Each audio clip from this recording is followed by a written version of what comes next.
हम टीचर हैं, हम आतंकवादी नहीं हैं। क्या इस देश में एक युवा अपनी बात नहीं कह सकता है कि पेपर सेट इसीलिए सेम आए क्योंकि बच्चे तो ये सोचेंगे सेम क्वेश्चन तो आएगा नहीं, तो वो पढ़ के नहीं जाएंगे। बहुत ही बुरी तरीके से उनका व्यवहार रहा, जो सच में दिल दुखाने वाला था। नाक टूटा उस बच्चे का, बाउंसर से मारा गया वहाँ पे, और किस बात का विरोध कर रहा था कि मोबाइल सब लेकर के क्यों जा रहे हैं। या तो भर्तियां मत निकालो और नहीं तो निकालो जो बच्चों का हक है तो उसको निष्पक्ष तरीके से कराओ। ये तुम्हारा सीजल का पेपर हवा हवा में ही निकल जाएगा। टीचर्स के ऊपर में FIR हो रहा है। एक बात बताइए, हम टीचर हैं, हम आतंकवादी नहीं है।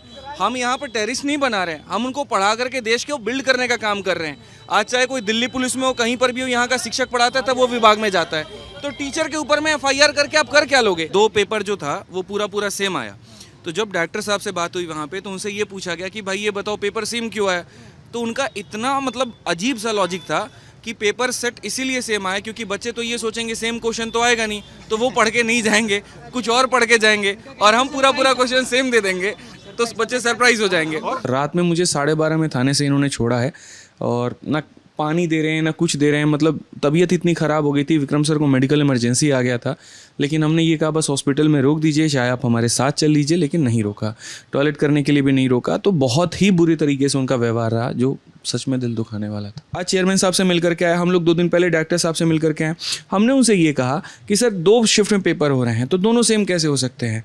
CBSE का पेपर थोड़ी है और CBSE भी पेपर लेती है, एक दिन में लेती है, एक जैसा सवाल होता है। नाक टूटा उस बच्चे का, बाउंसर से मारा गया वहाँ पे, और किस बात का विरोध कर रहा था कि मोबाइल सब लेकर के क्यों जा रहे हैं। ये गुनाह है। शिक्षकों का आरोप है कि वे शांतिपूर्ण तरीके से संवाद स्थापित करना चाहते थे, लेकिन पुलिस ने बल प्रयोग कर उन्हें खदेड़ दिया और कुछ को गिरफ्तार भी कर लिया। जंतर मंतर ऐसी जगह है जहाँ धरना स्थल के लिए बना है। पहले दिल्ली पुलिस ये कह रही है कि आपको धरना देना है तो वहाँ जाके दो, और जब हम वहाँ धरना देने जा रहे तो जाकर के FIR कर दे रहे हैं। क्या इस देश में एक युवा अपनी बात नहीं कह सकता है? क्या हम इस बात का विरोध नहीं कर सकते हैं कि बच्चों के साथ में गलत हो रहा है? इसमें क्या गलत है कि यहाँ पर ऐसे जगह सेंटर दे दिया गया जहाँ नीचे आटा चक्की चल रहा है और ऊपर में जो है वो लैब बना दिए हैं। 10-10 लाख रुपए में लैब बिक रहे हैं। 20 सिस्टम लगा दिया और उसको सेंटर नाम घोषित कर दिया जा रहा है। SSC ने जाकर के ये नहीं देखा कि वो सेंटर सही भी है कि गलत है। वहाँ पर पेपर कराया भी जा सकता है कि नहीं कराया जा सकता है। कौन ऐसा भारत में पेपर है जहाँ बच्चा मोबाइल लेके चला जाएगा?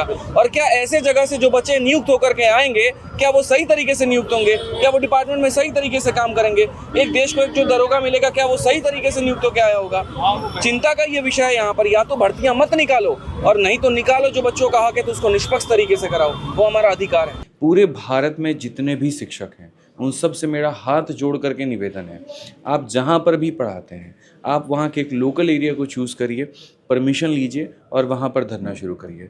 जयपुर के सभी शिक्षकों को मेरा निवेदन है कि आप जयपुर में कोई एक घटनास्थल पे सभी लोग मिल करके एक लीडर बना करके आप वहाँ पर धरना दीजिए। पटना में यहाँ पर एक लीडर बने, एक टीम बने, वो पटना में वहाँ पर धरना दे। प्रयागराज की टीम एक बने, वो प्रयागराज में दे, क्योंकि जब तक पूरे भारत में इसकी आवाज़ नहीं उठेगी, नेशनल मीडिया इसे कवर नहीं करेगी, SSC के ऊपर में कोई दबाव नहीं बनेगा, और दबाव नहीं बनेगा तो बच्चों मैं तुम्हें दिल से एक बात बता दूं, ये तुम्हारा सीजल का पेपर हवा हवा में ही निकल जाएगा। क्योंकि जिस तरीके से हमने डायरेक्टर से बात की, वो एकदम जिद पर अड़े हुए हैं कि एडिक्विटी ही पेपर कंडक्ट करवाएगी। और ये भी बात सुन लो मेरी बहुत ध्यान से, 3 साल का तो एग्रीमेंट उनके साथ में और 2 साल वो और बढ़ सकता है। तो आप इस बात को मान के चलो 5 साल में पूरा बंटाधार हो जाएगा और एडिक्विटी के सिलेक्शन फेयर नहीं होते हैं।